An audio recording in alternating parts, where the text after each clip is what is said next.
Hello everyone, my name is Lowko and welcome to a new game of StarCraft II Heart of the Swarm. Today we're gonna take a look at a game that I have played last night, and this is pretty much the perfect example game of the strategy that I've made a video about yesterday. So what I'm going to be executing in this game is the exact build order that I made a video about recently. If you haven't seen it already, make sure to click the screen right now. The actual link will open in a new window, so obviously you will be able to come back to this one. But people always like to see good example games, and after playing this one I realized it was pretty much perfect execution of the build order on my side, with one major mistake that we will see very shortly. So my opponent is gonna go for the standard Zerg versus Terran play, where I am gonna go for the standard, or the not so standard, Roach opener with a Link Bailing Roach mid game and an Ultralisk late game. So ever since I made that video, I've had a lot of positive responses of people between like Gold to Master League that are saying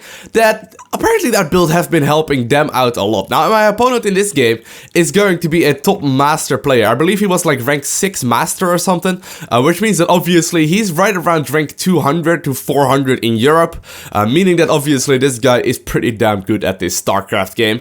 Yeah, the build order is pretty much working flawlessly versus him, so we will hopefully I will be able to show you exactly where the strengths and weaknesses are in this build.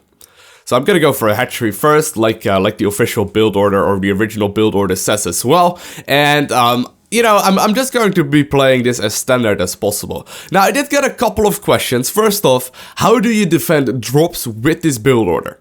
Well, that is the one thing that this build order is pretty weak against, honestly. We will see that in this game as well. But drops are really hard to hold simply because of the fact that we don't have Mutalisks. Usually what happens is that you position your ground army, so that would be your links and your banelings, for example, on the right side of the map, and then you put your Mutalisk army on the left side of the map. That way you cover both of your bases, or all of your bases rather, and kind of easily defend anything that Terran can throw at you as far as metaphysics go. However, with this build order it's a little bit more tricky. So the one way you can actually actively defend against drops is simply by going for like premature spine crawlers and spore crawlers if you know that your opponent is going to be doing it. However, the one way that I have found more efficient is that before throwing up static defense is to just simply put half of your army at your third and half of your army at your main base, because these are most often times or those are like most often the places that your opponent will drop you at, right? So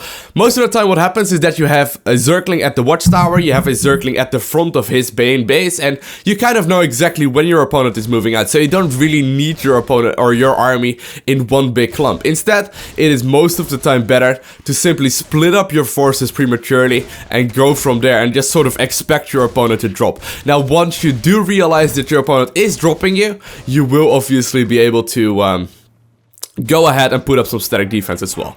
Now my opponent is just opening up with a standard Reaper expand right here. As you can see, I'm getting my 4 queens out. My first 2 queens are already out. Gonna put them at the front of my natural, and I'm gonna put these Zerglings on the high ground very shortly, so I am safe to do whatever I want. Now the 2 queens at the natural will allow you to be pretty safe against pretty much everything that Terran can throw at you. Right now 2 Reapers is most of the time the most you will see in early game aggression. However, sometimes you do see 3 or 4 Reapers, in which case you're gonna need the 3rd queen that is gonna spawn at your natural as well. Now as you can see, I'm gonna position my Zerglings at the high ground, and I had a question of that as well in the comment section. Basically what I'm using these Zerglings for is that, let's say the Terran does decide to jump up this little cliff, he will be greeted by a couple of Zerglings, whereas if he tries to actually walk into my natural, well, you can see it exactly happening right here. When he tries to walk into my natural, my queens are there to make sure he does not pass. So right now, you know, he is just jumping around. I am trying to micro the best I can, and I'm clicking the Weekend Reaper, and it does end up going down. Now I went for the 5-minute double gases. I got my 4 queens up, I get some creep spread going, and I'm gonna make more and more drones. So right now I'm already at a pretty big supply advantage, simply because of the fact that I skipped gases for so long that I will be able to start producing a whole lot more stuff, simply because I didn't get any Zergling speed, I didn't get any tech upgrades for the longest time. Now The one weakness in this build, like I mentioned in the original video, is that indeed the third base is pretty late. Normally we take a third base between 6 to 6.5 minutes versus Terran players. In this specific build, I believe I don't get it until like the 8-minute mark, which is a pretty big deal. Now, I am indeed starting my lair. I'm starting double evolution chamber, a roach warren, 2 more gases, and I might actually end up losing a queen right here, which wouldn't be the biggest of deals, but obviously it's not ideal. But most of the time, you should be able to micro efficiently, and you won't be able to lose anything in the early part of the game. But I do believe in this specific game, I end up losing my one of my queens.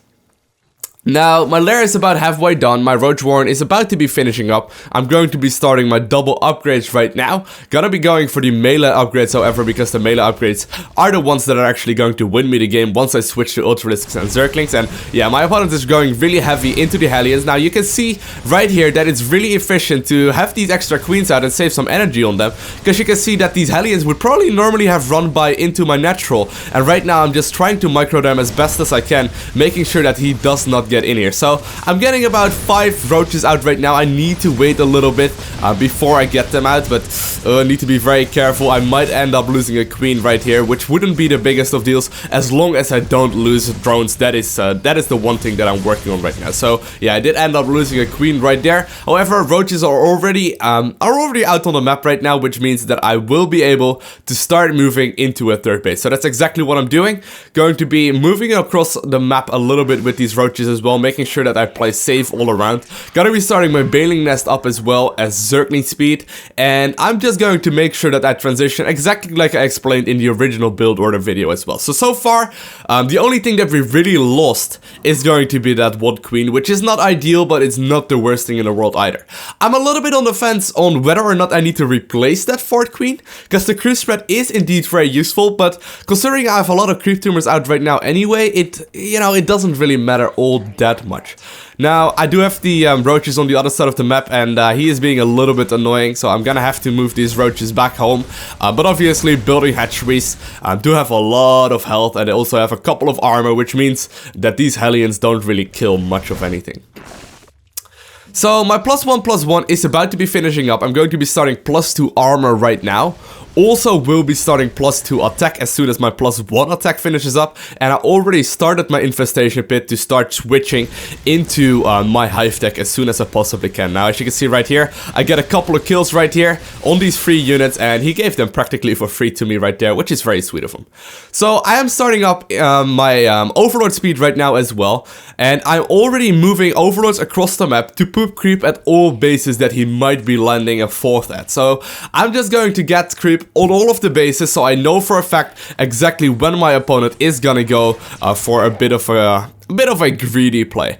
Now, right now, I have a lot of units on his side of the map. Reason being is simply because I know, okay, if he takes a third base, I need to try and delay that as long as possible. So that's exactly what I'm doing right now. I am starting I'm starting my hive right now as well, but I'm also gonna start more gas guys as well as a 4th base very, very shortly. Simply because I know that he is taking the 3rd base, so I'm going to be needing my own 4th. Now, this army of mine is really not that big, but the upgrades are pretty good. Let's have a look at his upgrades so far. Yeah, he's actually not even having +1/+1 yet, where obviously I'm already at +1/+1, +2/+2, even halfway done. So even though my army is not that big, I'm just going to sit here, try and delay it as much as possible, because the cost of this army is pretty much non-existent. So right now I hit max saturation on 3 bases, and I'm just going to make sure that I start making massive amounts of units, so I can try and delay this 3rd base even longer than I'm already delaying it. My hive is about 75% done. My 4th base, which is a gold base by the way, is about halfway done, and everything is looking pretty damn solid so far. The early game has been pretty well, and as you can see, my army is still strong enough to take out the Terran forces and delaying his 3rd base. So right now, my only mission is to just have a bigger economy than my opponent. Let's have a look at the income tab. Right now, it is 66 harvesters versus me, but here you can see the weakness in this play. My opponent drops at my 3rd base. I was not aware of it, and he nukes it down very, very, very quickly. So that is the one weakness that this build definitely has. However, I still have a pretty big advantage as far as tech goes. I also have a big advantage as far as the upgrades go. So I need to make sure that I don't lose another base and that I transfer all all the drones from my third base to the fourth base. I ended up not really losing all that many workers. Only 2 workers were actually killed in total in this game. So I know for a fact that I still do have a strong economy. However, this fourth base turns out to be absolutely crucial right now. So I'm gonna make sure that I have units in my fourth base because I need to make sure that I do not lose that one. And I also get a couple of units in my main to defend against everything blindly. Gonna start gas geysers right now as well. And I'm just gonna try and get as many ultralisks out as possible. So here we go, I'm gonna start a couple of them, 2 in the production tab right now. +3 has started, as well as chitinous plating. Actually, +2 or +3 attack has not started yet. I hope I didn't forget that in this game. That would actually be a pretty big deal. But yeah, like tech-wise and upgrade-wise, I am still significantly ahead of my opponent. And even though I'm falling behind a little bit in supply because I lost that third base, because I didn't have proper overload position, I am still looking pretty solid in this game. Now keep in mind that ideally I would not have lost that third base, right? How do I go about not losing it next time around? Well, simply positioning my overlords better and having a little bit of better map control and minimap vision. I should have had a really easy time defending it. However, +3 is now indeed in production. Adrenal glands is in production.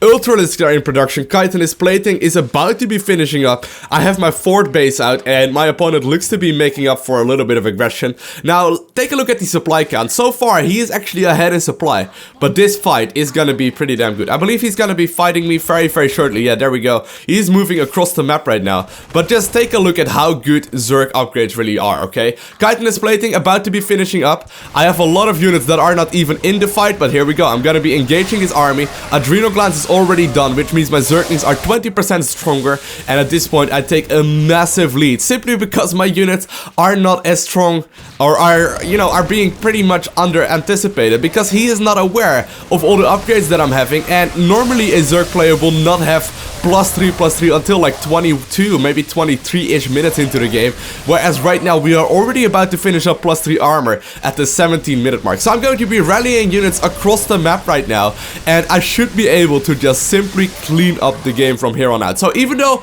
I lost my third base, and even though a couple of my army is, or a pretty big chunk of my army is in the main base to defend against potential drops, I have a whole lot of static defense up as well. I spend a whole lot of money on things that are not fighting units.